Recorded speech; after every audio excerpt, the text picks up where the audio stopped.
So in this section, let's take everything that we've been doing so far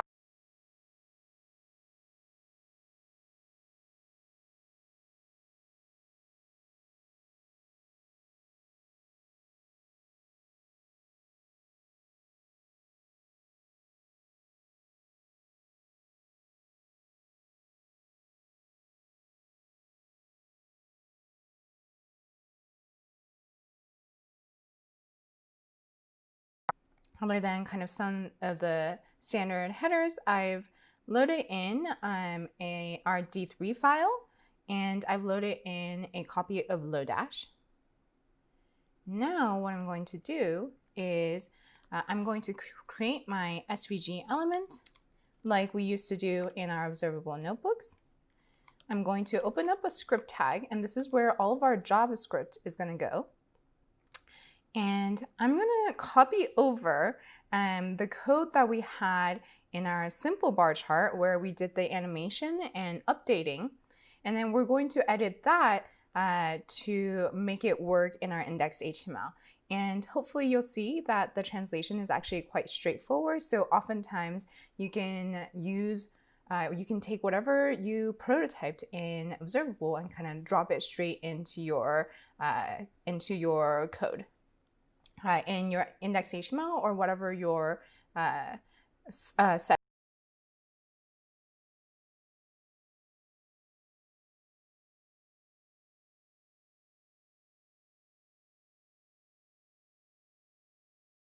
Simple bar chart, and I'm just gonna take all of that. And actually, I'm gonna take it until right here where we said D3 select button and click update bars. I'm gonna drop it into our index.html file. And okay, let's go ahead and edit this a little bit so that it will work in this page.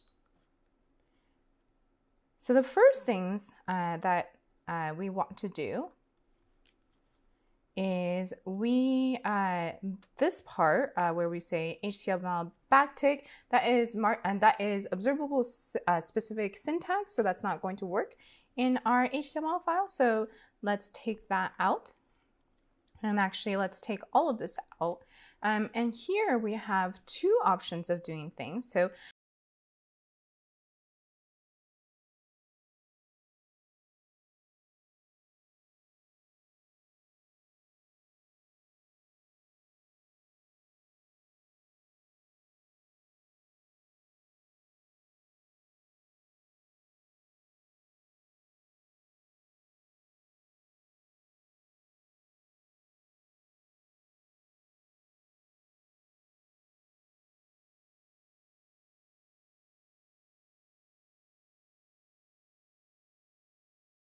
this styling, we can either put it in a style, a CSS style up here in the header, or I'm just going to drop it straight into the SVG.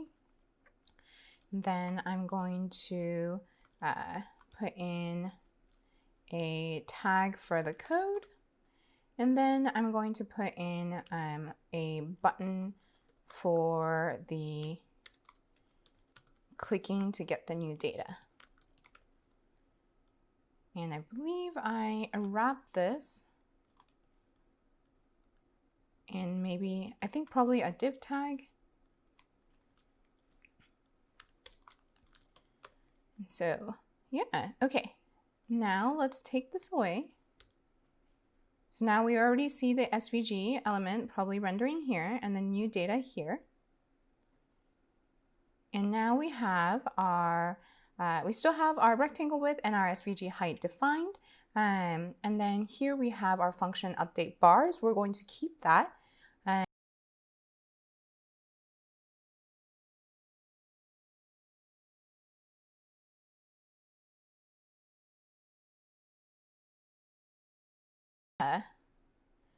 Went and updated and transitioned our bars with the new data. And of course our D3 select. Ooh, actually, there is something we want to make sure to update, which is now that we're not in observable anymore, we no longer have this variable SVG that is the actual DOM element. So here we were passing in the actual DOM element when we were in observable. Now what we're going to do is turn this into a string. So this is our selector. So this is saying, oh, look at that. So it's actually already showing up. So this will tell D3 to go ahead and select this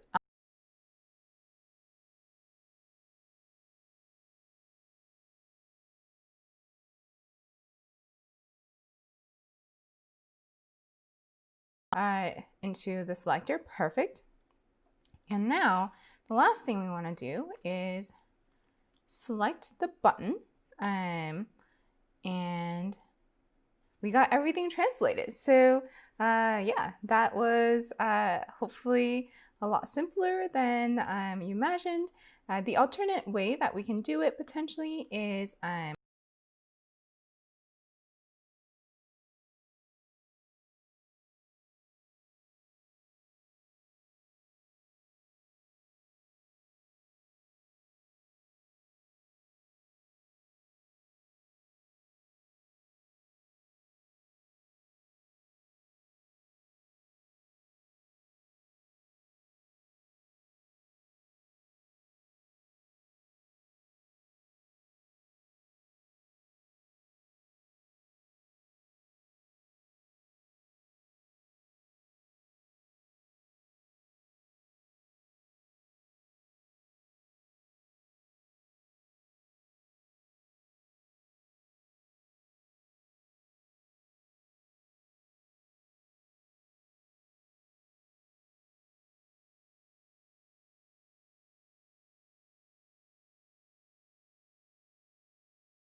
ooh, things are already happening.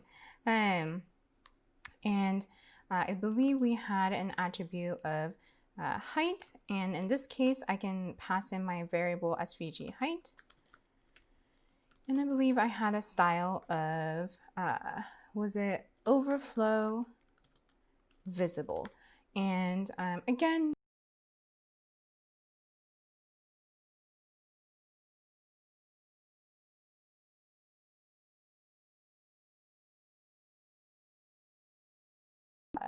button, and so we actually need to do it in a specific order.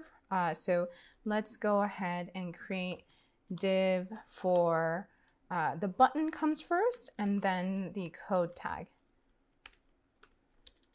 So let's take the container and we'll say we want to create a div, and let's say we're gonna call it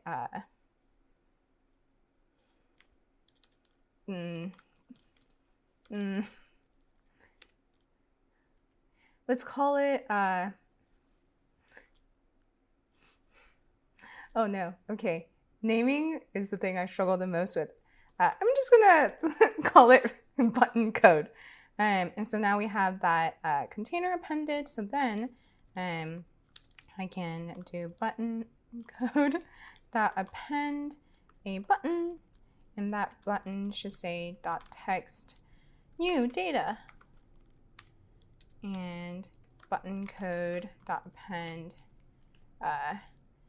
a code, yes, and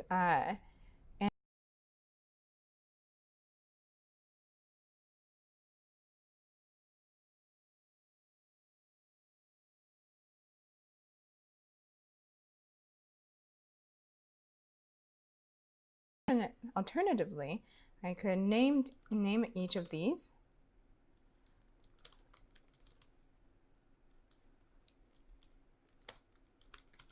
And then I can pass in those, oh wait, no, actually, oh yeah, so I can pass in each of those, but the thing to note here is we have to pass in a DOM element.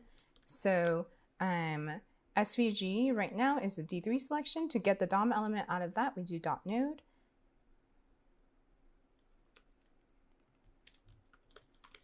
same thing, .node here. So any of the above works. I personally think that the first option is the easiest translation, but if you already have some sort of setup with your application, your web application, I wanted to show both of these options. And there we go.